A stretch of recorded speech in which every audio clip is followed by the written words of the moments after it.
y a plus de 20 ans, l'accident de Tchernobyl avait eu des conséquences désastreuses. Et à l'époque, nous avions fait ce qui est appelé un retour d'expérience. Nous avions examiné très attentivement ce qui s'était passé et il en était résulté beaucoup de modifications sur nos réacteurs, qu'ils soient opérationnels, en cours de construction ou en cours de conception. Tout ça avait comme vocation d'éviter toute fusion du cœur et d'éviter des relâchements massifs de radioactivité. Deuxième progrès qui a été accompli suite à Tchernobyl, le deuxième progrès, ça a été de bâtir progressivement une autorité de sûreté de plus en plus indépendante, et elle l'est aujourd'hui totalement.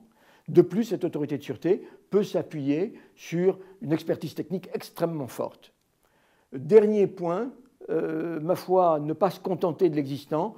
Tous les 10 ans, on remet le dessin sur la planche, on fait ce qu'on appelle une réévaluation de sûreté de chacun des réacteurs qui se voit contraint à faire un certain nombre de modifications si nécessaire. Face à la confiance donnée par toute cette évolution, l'accident de Fukushima a été un choc pour tous les techniciens que nous sommes. Et maintenant, nous sommes amenés à nous remettre à nouveau en cause, même si on analyse ce qui s'est passé à Fukushima, c'est une situation très particulière, un énorme séisme dans un pays qui l'est un tsunami d'une ampleur considérable, mal évaluée, une autorité de sûreté probablement pas aussi forte et indépendante que la nôtre. Tout ça a conduit au désastre que nous avons connu. Revenir maintenant sur notre conception de la sûreté était très important. Et donc il y a eu un travail piloté par l'autorité de sûreté, mais qui concernait à la fois les exploitants nucléaires et les experts, pour essayer de bâtir une amélioration de notre stratégie de sûreté. Qu'est-ce que ça a donné? Premièrement, il a été décidé de manière très forte qu'il fallait éviter totalement toute fusion désastreuse du sueur et qu'il fallait éviter totalement toute émission massive de radioactivité. À la suite de ça, après avoir examiné toutes les installations pendant 6 mois, l'autorité de sûreté a pris un certain nombre de décisions qui vont s'imposer totalement aux exploitants. Première remarque de l'autorité de sûreté, les réacteurs d'aujourd'hui ont une sûreté satisfaisante et on ne remet pas en cause leur dimensionnement. C'est déjà une satisfaction. Par contre, l'autorité de sûreté dit qu'il faut qu'on ait un niveau de plus. Même si on pense avoir tout prévu, il faut faire comme s'il allait encore se passer quelque chose de grave. Première décision, on va bâtir ce qu'on appelle un noyau dur. C'est une installation de taille relativement limitée, électricité plus eau de réfrigération, qui permet d'alimenter en refroidissement un réacteur, quoi qu'il se passe, indépendamment de tout ce qui sera passé dans le réacteur. Donc ce sera le noyau dur.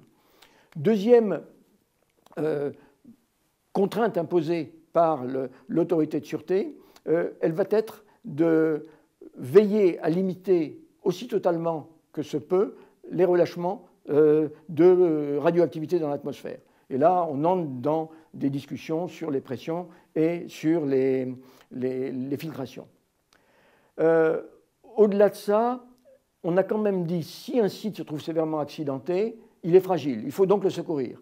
D'où mise en place d'une force d'action rapide nationale qui fait qu'en cas d'accident sur un site nucléaire, on est capable immédiatement, en quelques heures, d'amener une équipe sur le terrain avec son propre matériel. Derrière ça, des décisions, pas de second ordre, mais qui prendront un peu de temps et qui devront être gérées en parallèle, c'est vérifier que tous les risques que nous avons évalués sont bien les bons. Je parle des séismes, des inondations, des risques d'accidents industriels périphériques. Vérifier qu'on renouvelle bien le personnel et qu'on garde bien connaissance de tout ce qu'il y a dans les installations. Tout ça maintenant est gravé dans le marbre. Maintenant, on est sur le plan d'action. Le plan d'action devra être présenté par les industriels cet été et il sera mis en place dans les années qui viennent à l'occasion des arrêts des réacteurs, à l'occasion des visites décennales. Sur cette base-là, on peut penser que nous avons encore fait faire un progrès très considérable à notre sûreté. Merci.